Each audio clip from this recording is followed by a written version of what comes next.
Hey, what's going on, everyone? My name is Aaron, and I run a franchise with College Pro Window Cleaning in the York region area. Today, I'm just going to make a quick tutorial about how to set up and use the WATERFED pole system. If you're like me and you run a window cleaning business in the summer, you might have just done it traditionally for a long time. Last fall, I experimented with using the WATERFED pole for the first time, and it was really awesome. So I'm just making this video to send to my employees and maybe other franchisees across College Pro that might be interested in learning how to use this, how to set it up, and kind of the best tips and tricks along the way doing the job. So I'll get started with the actual WATERFED pole. So I don't actually know what the system is called, what the specific one is, but I know it's 3 filters. It's got 3 filters. You plug in the hose from the house, it filters water. 50% goes down to the ground as like a waste, and then the other 50% is purified water, goes up the tube into the pole, and you can scrub and rinse that way. So this is the system. Goes in through here, out through here. We do have one of these little adapters, so this kind of screws into the out, and then I have this, I don't know how long this is, but I have a little bit of a reel here with a lot of hose. Basically what it does is it connects this system to the pole. The pole is right here, and then it'll shoot up, and I'll be able to extend and all that stuff. The reason why I like having a lot of excess hose is because you can just plant the WATERFED pole on like the corner of one of the house, and then start on one end, and then just finish on the other end. So without moving this system, this is kind of annoying to move around, and while it's going especially. So I like to just have a lot of this yellow tubing, hosing, so that I can get it done much quicker, right? Okay, cool. So another thing you might need is also just a normal garden hose. Sometimes the homeowner, the client, doesn't actually have one. So this is really good. Just connects you. This is 100 feet expandable. I've got 2 of these just in case. It's really helpful for, sometimes they don't have a hose, or it's broken, or, it's in storage, but you've got one. You just kind of connect it into the house and then put it into here. And that's what the hosing would be looking like. In terms of the brush and pole itself, this kind of changes angles based on, this little switch right here. In terms of maintaining this, you just I have this little like metal comb. After every job or before every job, I'll just kind of brush it out, see if there's any like loose debris in there. Just kind of keeps them looking good. You don't want to also leave this on the ground, bending the bristles. Keep it kind of elevated if you can. That'd be good. And then yeah, there's a little tube that goes in there, and I have a little black connector between this long hosing and the one that's in the pole. And then once it's all set up, I let it run for a little bit. I'll test the water just to double check that it's within a certain range to be able to be clean. Okay, so I'm gonna get that set up now, and we'll start cleaning some windows. Okay, so this client already had a hose at that property, which is perfect. You just want to hook it up, turn on the water, and then there's a switch over here. It's pointing towards the tubing, which means all the water is going out the bottom.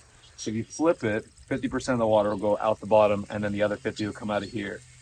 And so it's good to let it run a little bit first before testing it. But then you'll take this little tester kit, you can turn it on, fill up this right here, plug it in, see what it reads. I was told that lower than 0.05 is good to go. This is 0.00, so perfect. And that's how you get that set up. So now what I'm going to do is I'm going to run the tubing down one side of the house where I want to start, and then I'll start cleaning all the way out and then around and finish on the other side. So I actually don't have to move this at all. If it's on the side of the house, I can start with one end and then go all the way around and then finish on that end and then wrap it up. So that's kind of how I like to do things. I'll show you how to do that. Okay, so now you can see the lines are connected, the water's going. We tested the water, it's perfect now. Now all you gotta do is unclamp this and pull the brush out. Stop it before it gets to that red line.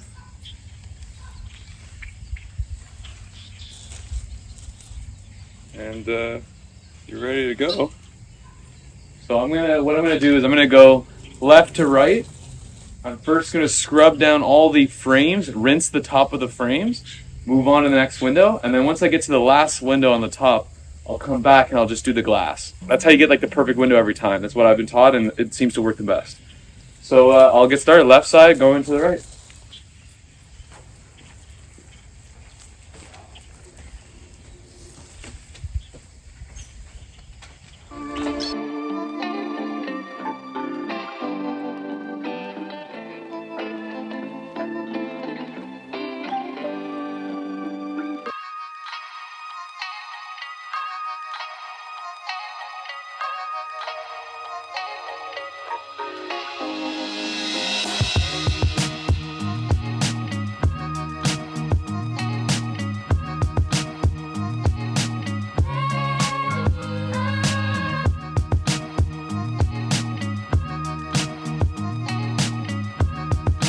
one side. I'm gonna work my way all the way around back to the water fed pole on the right side of the house, and then I'm gonna keep going all the way around the other side.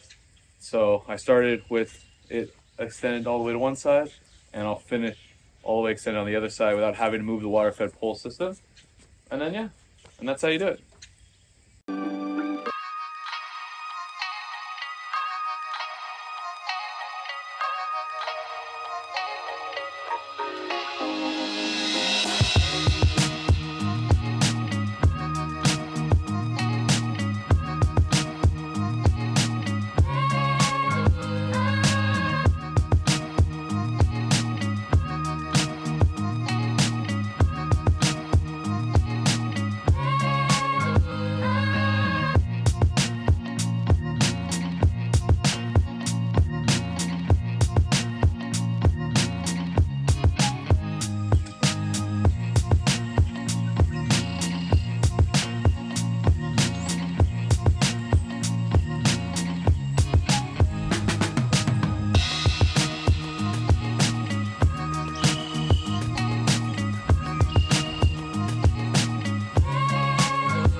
I just cleaned these windows and they're already drying perfect.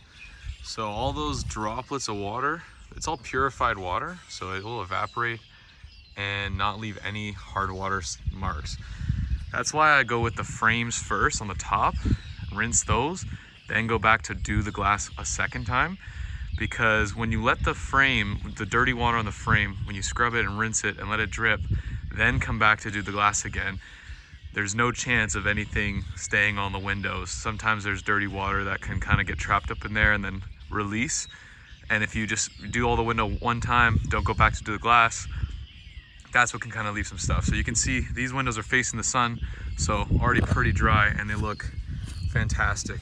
So that's what we want, high quality, clean glass, clean frames. So do them twice essentially. That's how you use a water fed pole. I'm just gonna leave the house better than I found it, wrap the hose if I untangled it, pack up the equipment, make sure it drains, and yeah, wrap up the hose and go to the next job. So I like the water fed pole a lot. It's the first time I used it in like 7 years. It was last year. And you know, it's a lot safer. It's also a lot quicker. So I think the quality is just as good. As long as you have vinyl windows, that seems to be the best windows to do it on. Old school, like wooden frame ones, I wouldn't recommend. Also, the bristles can chip away old paint. So if it's vinyl, it's plastic, probably a good call. If not, I would use it by hand. And then obviously interiors, I'm gonna do everything traditional by hand as well. So that's how you do the water fed pole. If there's any questions, let me know. But anyways, thanks for watching.